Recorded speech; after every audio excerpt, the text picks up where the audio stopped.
Imagina este escenario, es febrero de 1990, el muro de Berlín ha caído, y el mundo está en plena transición hacia un nuevo orden global. La Guerra Fría, ese enfrentamiento bipolar entre Estados Unidos y la Unión Soviética, está llegando a su fin. En medio de este panorama, dos figuras clave se sientan a negociar: James Baker, secretario de Estado de Estados Unidos, y Mikhail Gorbachov, líder de la Unión Soviética. El tema central es el futuro de Alemania, un país dividido que pronto se reunificaría, pero no solo se habla de Alemania, sino también de la OTAN, la alianza militar que durante décadas había sido el pilar de la defensa occidental. En esa conversación, Baker hace una promesa que resonaría en los años siguientes: si Alemania se reunificaba y permanecía en la OTAN, la alianza no se expandiría ni una pulgada hacia el este. Sin embargo, como sabemos hoy, esa promesa no se cumplió. La OTAN no solo se expandió hacia el este, sino que lo hizo de manera significativa, incorporando a países que antes formaban parte del bloque soviético. Este incumplimiento ha sido una fuente constante de tensiones entre Rusia y Occidente, y muchos lo ven como un factor clave en conflictos recientes, como la guerra en Ucrania. Pero aquí surge una pregunta crucial: ¿tenía esa promesa fuerza legal? ¿Era exigible su cumplimiento? Y, más allá de lo jurídico, ¿qué implicaciones geopolíticas tuvo este incumplimiento? En este video, vamos a adentrarnos en un análisis histórico-jurídico de este episodio, explorando no solo el contexto de la época, sino también las normas del derecho internacional que podrían aplicarse y las consecuencias que todo esto ha tenido en el escenario global. Para entender la fuerza legal de la promesa de Baker, primero debemos situarnos en el contexto de las negociaciones de 1990. En aquel momento, la reunificación de Alemania era un tema delicado. La Unión Soviética temía que una Alemania unida y aliada a la OTAN representara una amenaza para su seguridad. Baker, por su parte, buscaba tranquilizar a Gorbachov. Sus palabras fueron claras: si mantenemos una presencia en una Alemania que es parte de la OTAN, no habrá extensión de la jurisdicción de la OTAN ni una pulgada hacia el este. Pero aquí está el detalle: esta promesa no se plasmó en un tratado formal. No hubo un documento firmado que la respaldara. Fue, en esencia, una declaración verbal en el marco de una conversación diplomática.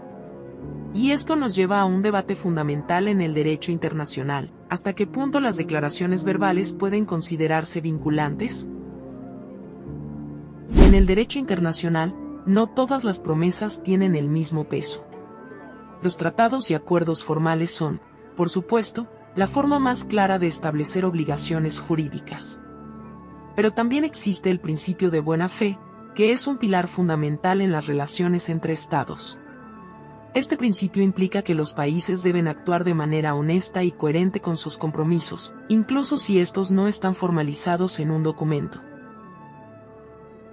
Ahora bien, ¿se podría argumentar que la promesa de Baker estaba protegida por este principio de buena fe?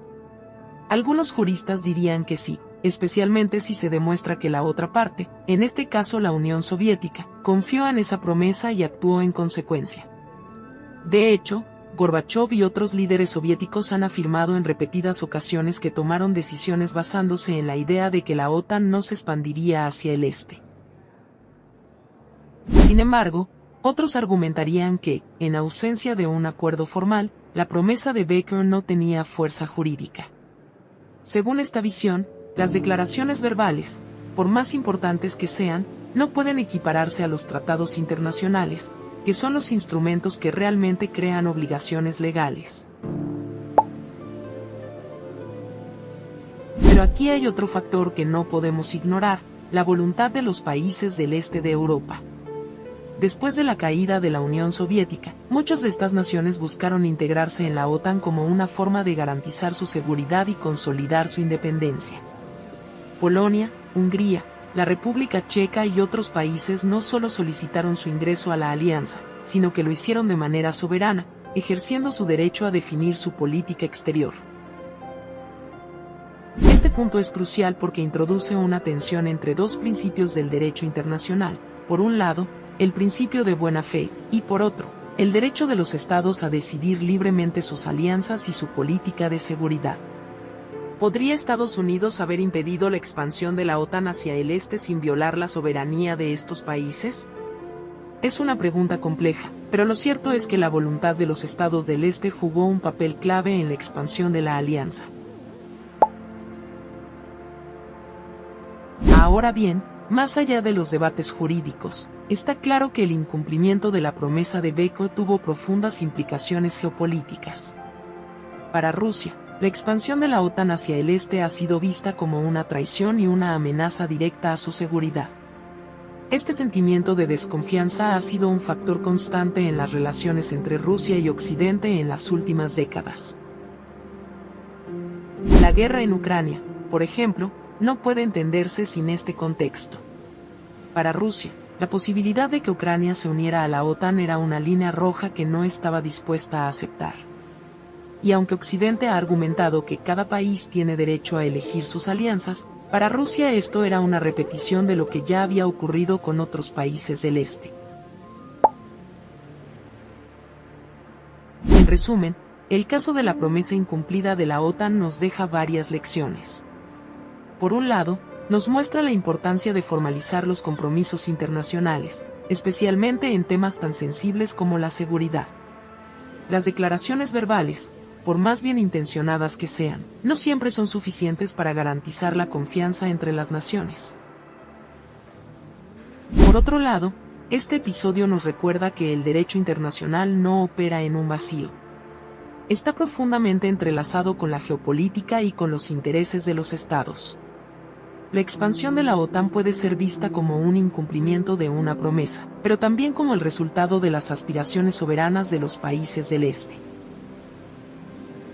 Finalmente, este caso nos invita a reflexionar sobre el equilibrio entre la seguridad colectiva y la estabilidad global.